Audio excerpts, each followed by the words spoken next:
the Japanese attacked Pearl Harbor, our west coast became a potential combat zone. Living in that zone were more than 100,000 persons of Japanese ancestry, 2/3 of them American citizens, 1/3 aliens.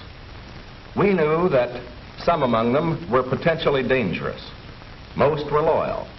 But no one knew what would happen among this concentrated population if Japanese forces should try to invade our shores.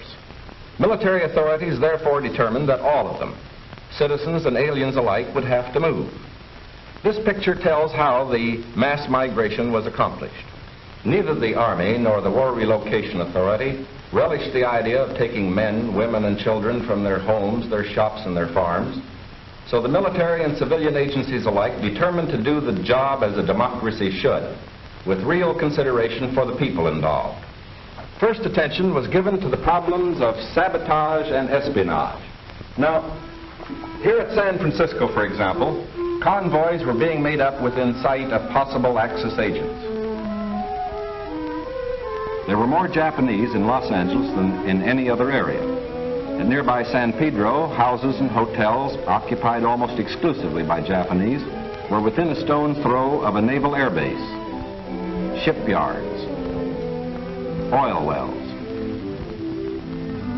Japanese fishermen had every opportunity to watch the movement of our ships. Japanese farmers were living close to vital aircraft plants. So as a first step, all Japanese were required to move from critical areas such as these. But of course, this limited evacuation was a solution to only part of the problem. The larger problem, the uncertainty of what would happen among these people in case of a Japanese invasion, still remained. That is why the commanding general of the Western Defense Command determined that all Japanese within the coastal area should move inland. Immediately, the Army began mapping evacuation areas and for a time encouraged the Japanese to leave voluntarily. But trouble for the voluntary evacuees soon threatened in their new locations. So the program was quickly put on a planned and protected basis. Thereafter, the American citizen Japanese and Japanese aliens made their plans in accordance with Army orders. Notices were posted. All persons of Japanese descent were required to register. They gathered in their own churches and schools, and the Japanese themselves cheerfully handled the enormous paperwork involved in the migration. Civilian physicians made preliminary medical examinations. Government agencies helped in 100 ways. They helped the evacuees find tenants for their farms. They helped businessmen lease, sell, or store their property. Now, this aid was financed by the government, but quick disposal of property often involved financial sacrifice for the evacuees. Now the actual migration got underway. The Army provided fleets of vans to transport household belongings and buses to move the people to assembly centers. The evacuees cooperated wholeheartedly. The many loyal among them felt that this was a sacrifice they could make in behalf of America's war effort. In small towns as well as large, up and down the coast, the moving continued.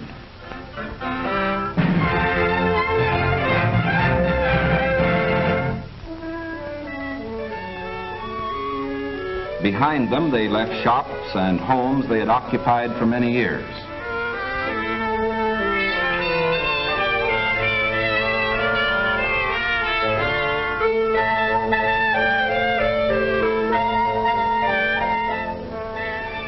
Their fishing fleets were impounded and left under guard. Now they were taken to racetracks and fairgrounds where the Army almost overnight had built assembly centers. They lived here until new pioneer communities could be completed on federally owned lands in the interior.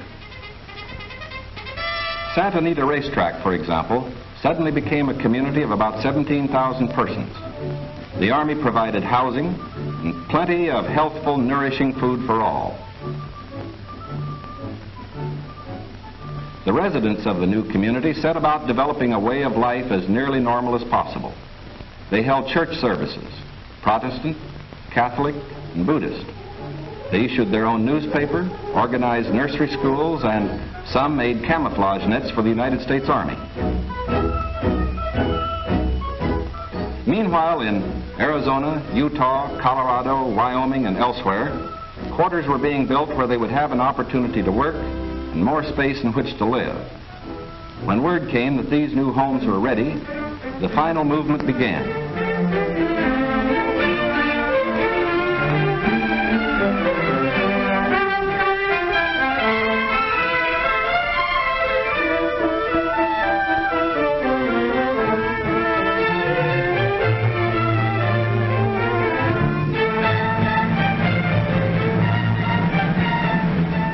At each relocation center, evacuees were met by an advance contingent of Japanese who had arrived some days earlier and who now acted as guides. Naturally, the newcomers looked about with some curiosity. They were in a new area, on land that was raw, untamed, but full of opportunity. Here they would build schools, educate their children, reclaim the desert. Their own physicians took precautions to guard against epidemics. They opened advanced Americanization classes for college students, who in turn would instruct other groups. They made a rough beginning at self-government, for while the Army would guard the outer limits of each area, community life and security within were largely up to the Japanese themselves. They immediately saw the need for developing civic leaders. At weekly community meetings, citations were given to the block leaders who had worked most diligently.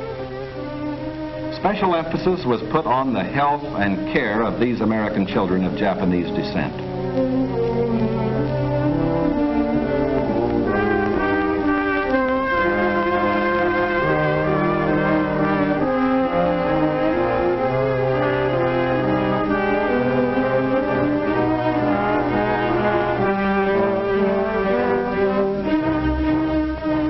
Their parents, most of whom are American citizens, and their grandparents, who are aliens, immediately wanted to go to work. At Manzanar, they built a lath house and began rooting guayuli cuttings. The plants, when mature, will add to our rubber supply.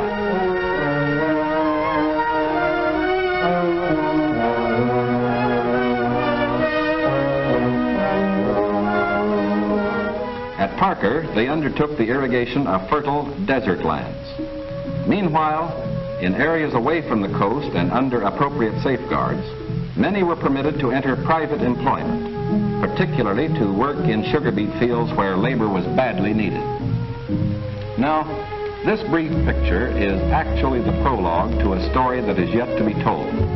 The full story will begin to unfold when the raw lands of the desert turn green, when all adult hands are at productive work on public lands or in private employment. It will be fully told only when circumstances permit the loyal American citizens once again to enjoy the freedom we in this country cherish, and when the disloyal, we hope, have left this country for good. In the meantime, we are setting a standard for the rest of the world in the treatment of people who may have loyalties to an enemy nation. We are protecting ourselves without violating the principles of Christian decency. And we won't change this fundamental decency no matter what our enemies do. But of course, we hope most earnestly that our example will influence the Axis powers in their treatment of Americans who fall into their hands.